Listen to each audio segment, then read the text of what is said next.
That afternoon had started out like any other, quiet, uneventful, until everything I believed about my life unraveled before my eyes. My name is Mark, and for the past 10 years, I was under the impression that I was in a loving, stable marriage with my wife, Linda. We didn't have children, but we had built a life that felt full, traveling together, sharing dreams, spending long evenings and deep conversation. Or so I thought.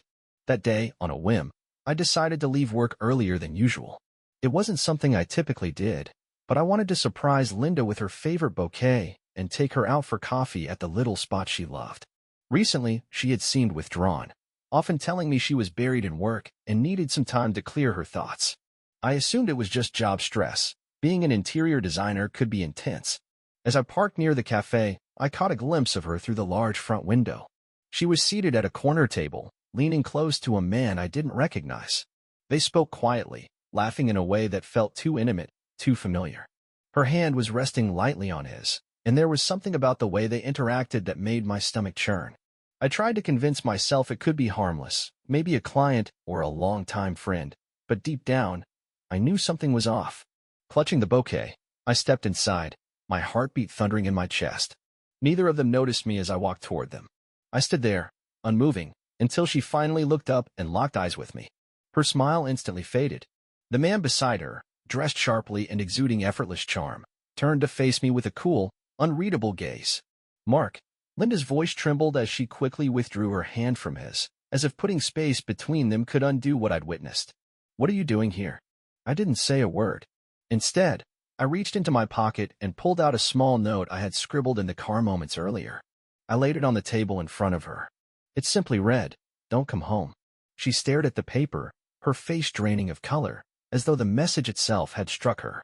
The man looked at the note, then up at me, reclining casually in his seat like this entire situation didn't faze him in the slightest. "Mark, please, let me explain," she began, her voice pleading. But I turned my back and walked out, leaving the flowers behind on the table. I heard her calling after me, but I didn't pause. I reached my car, slid into the driver's seat, and gripped the steering wheel so tightly that my hands went numb. I wanted to shout, to break something, to cry, but instead, I sat in stunned silence. The woman I had trusted, the one I had built my life around, had been sitting there holding another man's hand like it was the most natural thing in the world. But that moment wasn't the worst part. Later that evening, Linda came home despite the note. And what she did next left me questioning everything I believed about our relationship. She walked in as if it were just another ordinary evening. There was no sign of remorse or sadness. She wasn't holding the note, nor did she appear shaken. Instead, she looked calm, collected, almost like she had spent hours preparing for this moment. I was on the couch, staring blankly at the silent television screen, lost in a loop of what I'd seen earlier. Her laughter, the way she touched his hand, it was like I had been watching someone I didn't even know. "Mark," she said, setting her purse on the chair near the door. "We need to talk." I didn't respond. I couldn't even look at her. She sighed and walked over, sitting carefully on the edge of the couch. "You think," she began, her voice carefully measured, like she was trying to calm a storm. "Really?" I finally turned to face her, my voice sharp. Because what I saw looked a lot like my wife on a date with another man. Laughing, holding his hand. Something I haven't seen from you in years. So, if I'm wrong, please tell me what that was. She hesitated, but didn't look away. "He's just a friend. We were discussing work." That's it. I let out a bitter laugh and stood up, pacing across the room. "A friend? Linda, people don't hold hands with friends. They don't look at each other like they're falling in love in broad daylight. You don't act like that with someone unless there's more to it." For a fleeting second, the mask cracked. I saw something in her eyes. Regret. Fear. But it vanished just as quickly, replaced with defiance. "You're exaggerating, Mark. You're making this bigger than it is. Nothing happened." "Don't insult me," I said, my voice rising. "I saw it, Linda. I saw everything. Don't pretend like I'm imagining it." She folded her arms and narrowed her eyes. "Fine. You want honesty?" "Yes, I've been seeing him. But it's not like you think. It's not serious. It's complicated." "Complicated?" I echoed, my tone dripping with disbelief. "What's complicated about betraying your husband?" "I didn't betray you physically," she burst out, her voice shaking. "Yes, we've been talking, but it's only been emotional. I've been unhappy for a long time, Mark. And he actually listens. He gets me in ways you don't anymore. Her confession hit me hard, like I'd been struck full force. "So this is on me?" I asked, my voice thin and barely audible. "You're saying this happened because I let you down somehow?" She didn't say a word, but the silence between us confirmed everything.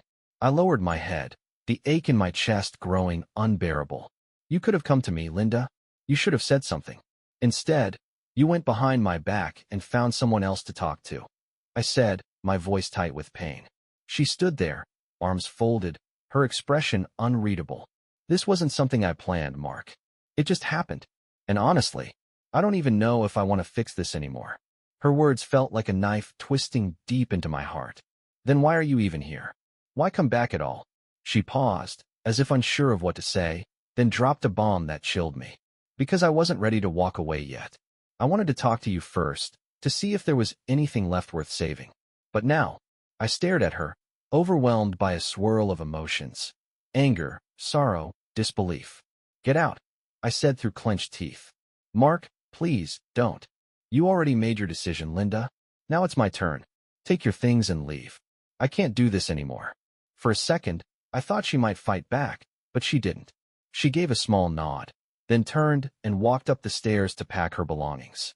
I sank into the couch, listening to the soft thuds and clicks of drawers opening and closing.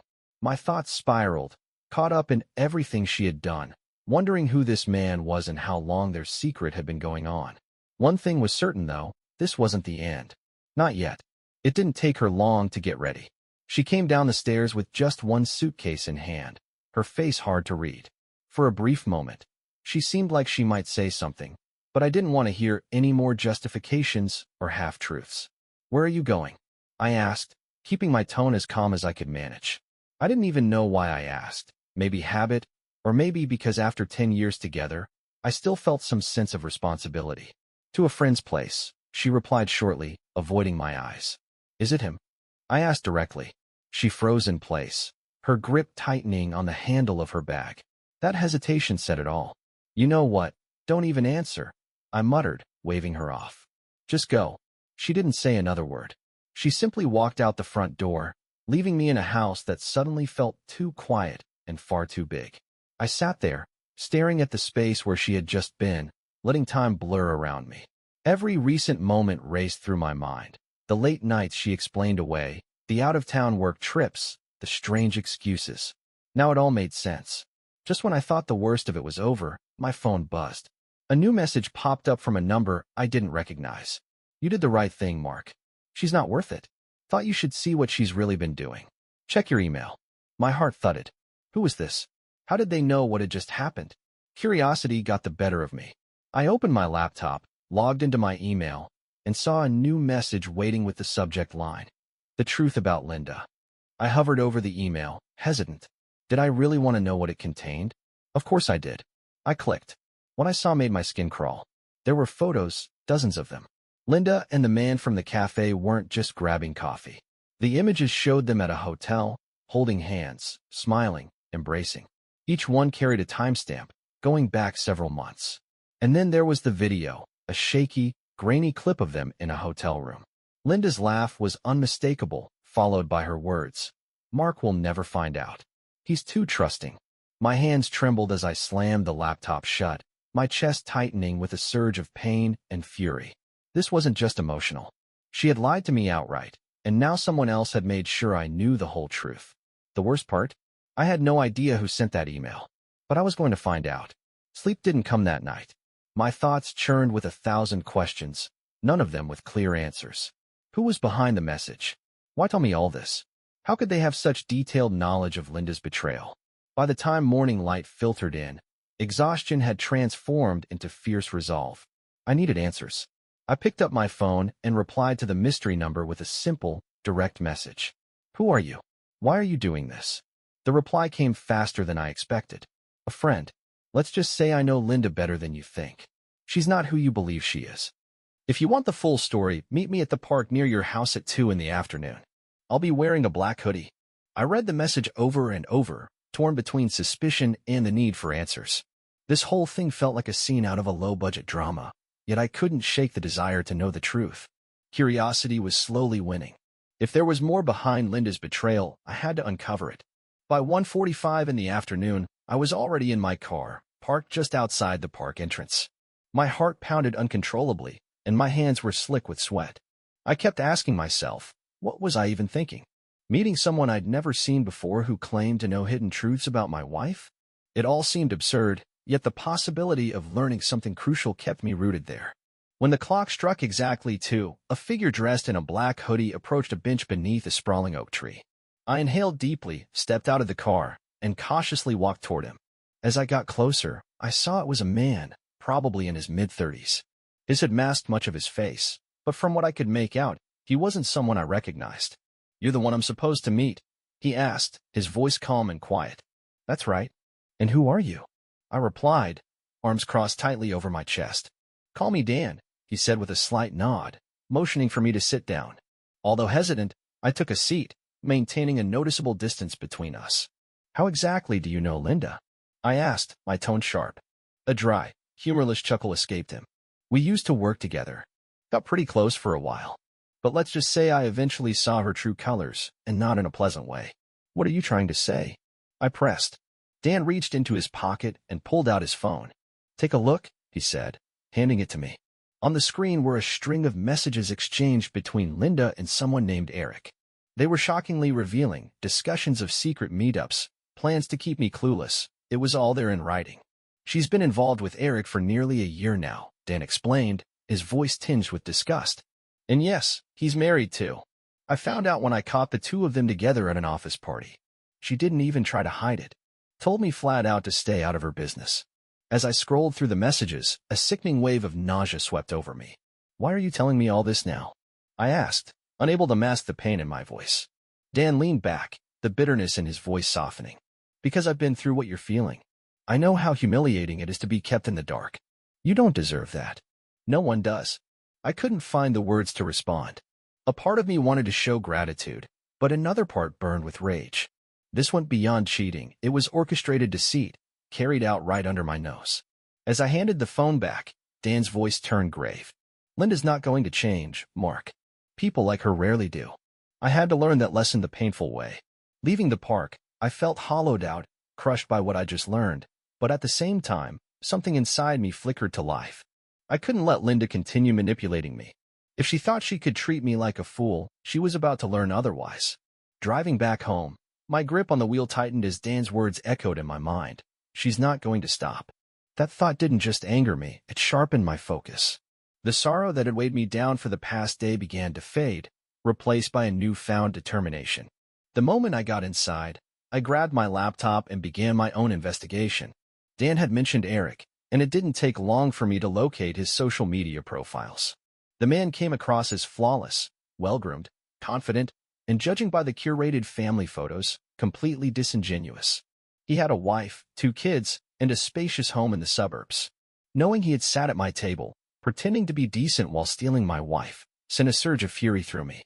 I started gathering digital evidence, screenshots of his posts, his work information, anything that could be useful.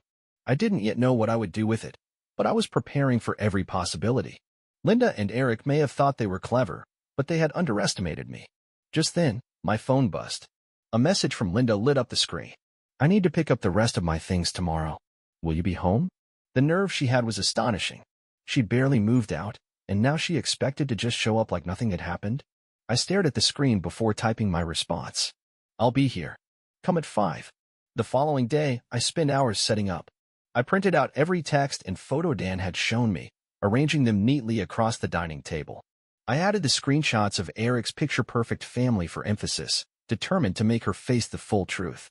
At precisely 5 o'clock, Linda arrived. She looked as polished as ever, but her eyes carried a flicker of unease. "I'm just here to get my things," she said briskly, moving toward the stairs. "Not so fast," I said, stepping in her path. "We need to talk." She gave an exasperated sigh. "Mark, we've already been over this." "No. This time, you're going to listen," I snapped, cutting her off. I pointed to the table. "Sit." Her gaze landed on the table, and as she took in what was laid out, her face drained of color. She sat down slowly, her hands trembling in her lap. "What is all this?" she asked, though the answer was clear in her eyes. "This," I said, spreading the papers out one by one, "is everything. The texts, the photos, the hotel visits. Eric's smiling family.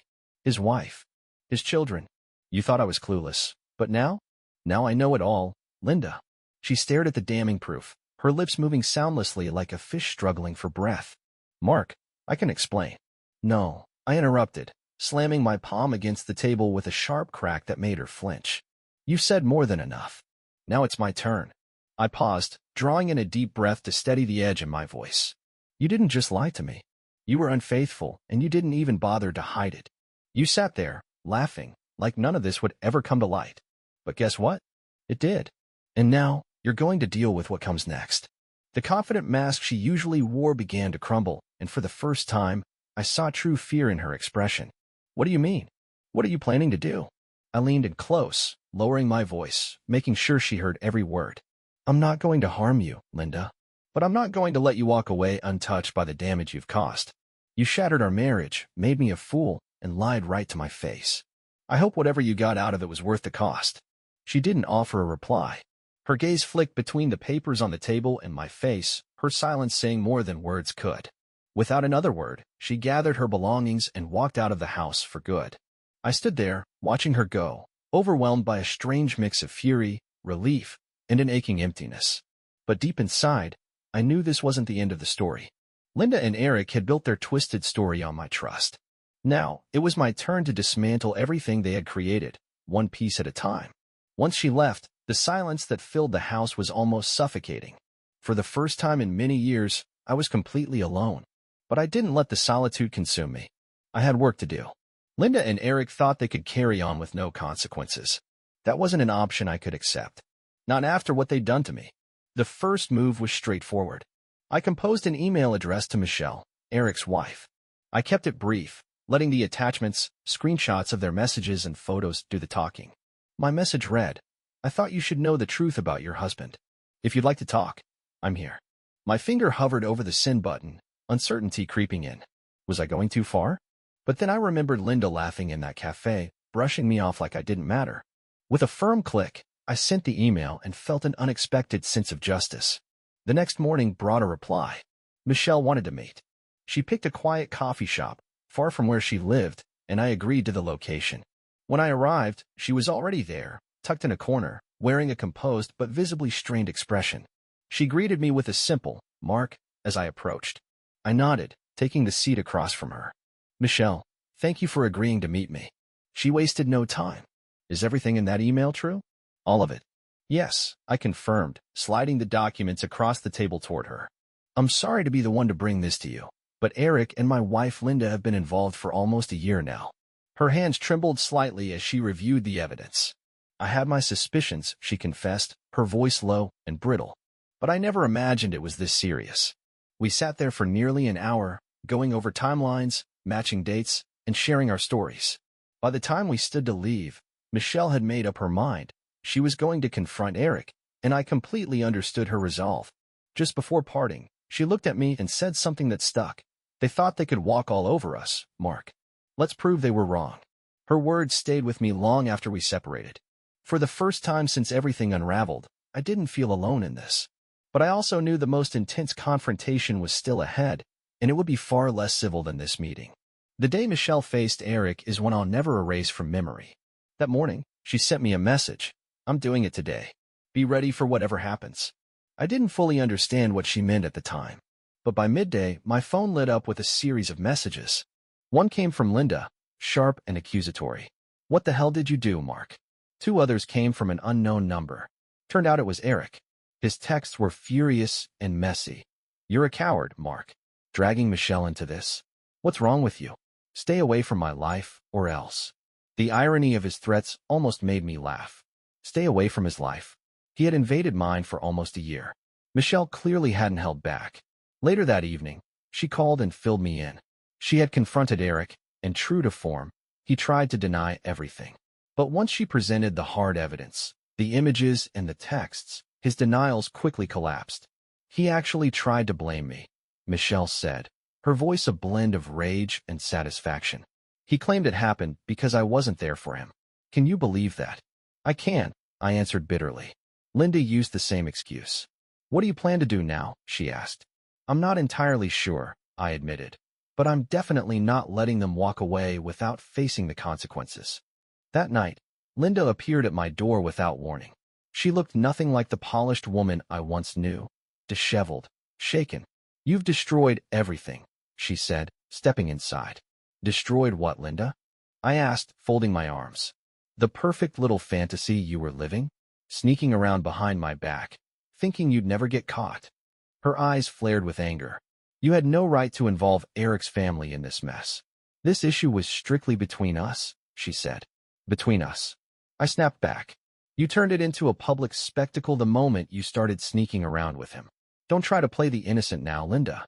She opened her mouth as if to respond, but no words came out. For once, she looked genuinely lost and defeated. What is it that you want, Linda? I asked eventually, my voice softer but still steady. I don't know, she replied, her voice trembling. I never thought it would spiral like this. I shook my head. Feeling a moment of sympathy, I quickly pushed down. Regret won't change a thing now. You made a decision. Now you'll have to deal with what comes next. She stared at me for what felt like a long time before turning around and walking away in silence. I assumed that was the end of it, but I was mistaken. That confrontation was only the beginning of a much bigger storm. In the days that followed Linda's visit, peace was nowhere to be found. My phone wouldn't stop going off, flooded with texts and calls from mutual friends, family, and even some of Linda's coworkers who had somehow heard the gossip. Word spread like wildfire, and soon, people began picking sides. Unsurprisingly, Linda cast herself as the wounded party. She told anyone who would listen that I had blown things out of proportion, that I was acting out of spite and trying to destroy her life. Meanwhile, Eric went completely quiet. I suspected Michelle had him pinned down at home, but frankly, I couldn't care less. What I hadn't anticipated was the way this drama would disrupt my own circle. Friends I thought were loyal started questioning me. Why I had gone so public, why I had pulled Eric's family into it. I was shocked. One evening, Claire, a mutual friend, gave me a call. Mark, I just heard everything. Are you all right? I paused. Claire had been close to Linda for years. I wasn't sure how much I could trust her, but I chose to speak plainly. Honestly, Claire? No, I'm not okay. Linda deceived me, betrayed my trust, and publicly embarrassed me. And now everyone's painting me as the villain because I exposed the truth. She let out a heavy sigh. Look, I'm not saying she was right. But maybe the way you handled it wasn't ideal. People are talking, Mark. It's become a bit messy. Her words hit hard, but I forced myself to keep cool. Messy, Claire? She betrayed me. What exactly was I supposed to do? Just sit quietly and let her get away with it. Claire didn't respond right away. When she finally spoke, her voice was hesitant. I don't know. It's all very complicated. It's not complicated, I replied, my tone sharp. She made her decision. Now she has to face what comes next. We ended the call soon after. I was left more frustrated than before. It seemed no one wanted to acknowledge the reality, that Linda and Eric were the ones responsible for all of this. Not me. But amid the chaos, there came a moment of clarity. Michelle called again, this time sounding more determined than ever. Mark, she said, I think it's time we escalate this. I was caught off guard. What do you mean by that? I've already spoken with a lawyer, she explained. If you're willing, we should both file formal complaints. Eric's job has a clear policy against workplace relationships like this. He could lose his position. Linda may face consequences too. I took a moment to absorb her words. It felt like a big step, but considering everything they'd done, maybe it was justified. Let's go through with it, I agreed. They need to answer for their actions. As I ended the call, I felt a shift inside me. The path ahead wouldn't be smooth, but for the first time in weeks, I felt like I had some control again. The chaos wasn't over, in fact, it was just getting started. 1 week after Michelle and I agreed to take action, we submitted formal complaints against both Eric and Linda. Michelle had managed to collect substantial evidence from Eric's phone and email conversations at work. I supported the case with my own documentation. At this point, it wasn't just about getting even. It was about holding them accountable. The reaction was immediate. Eric's company launched a formal investigation and quickly placed him on administrative leave. Linda, whose work occasionally intersected with Eric's, was also brought in for questioning. Their supposed secrecy had been anything but effective. Word spread like wildfire within their professional circles, and their reputations began to crumble. Linda made several attempts to reach me throughout the investigation. I ignored the calls, but she left voicemails that ranged from furious to tearful. "Mark, you've made your point. This has gone far enough. Please, we can work this out." But by then, there was nothing left to salvage. Michelle and I stayed in contact throughout the process. She turned out to be a strong and reliable ally. For the first time in a long while, I didn't feel like I was facing this storm on my own. By the end of the month, everything came to a head. Eric was dismissed from his job for breaching company rules, and Linda's contract wasn't renewed. The bridges they had burned couldn't be rebuilt. With the chaos finally behind me, I began turning my attention to piecing my life back together. The house, which once echoed with painful memories, slowly started to feel like home again. I began redecorating, stripping away every reminder of Linda's presence. The process felt like a release, almost as though I were shedding an old version of myself. One quiet evening, while unpacking a dusty box filled with old photographs, I stumbled upon a picture from our wedding. Linda looked radiant in her dress, and I could vividly recall the joy I had felt that day. The image stirred a mix of emotions. It was a tender yet sorrowful reminder of what I had once believed was shared. Strangely, the bitterness was gone. I no longer harbored hatred toward her. The fury had been replaced by something gentler, a calm acceptance. She had made her choices, and I had made mine. Surprisingly, Michelle and I developed a genuine friendship. We met up for coffee now and then, exchanging life updates and reflecting on everything that had taken place. She, too, was carving a new path, devoting her energy to her children and seeking peace within herself. During one of our conversations, she said something that stayed with me. "You can't let this define you, Mark. It's part of your story, but it's not the whole book." Her words resonated deeply. No, life wasn't perfect, but it was mine to live again.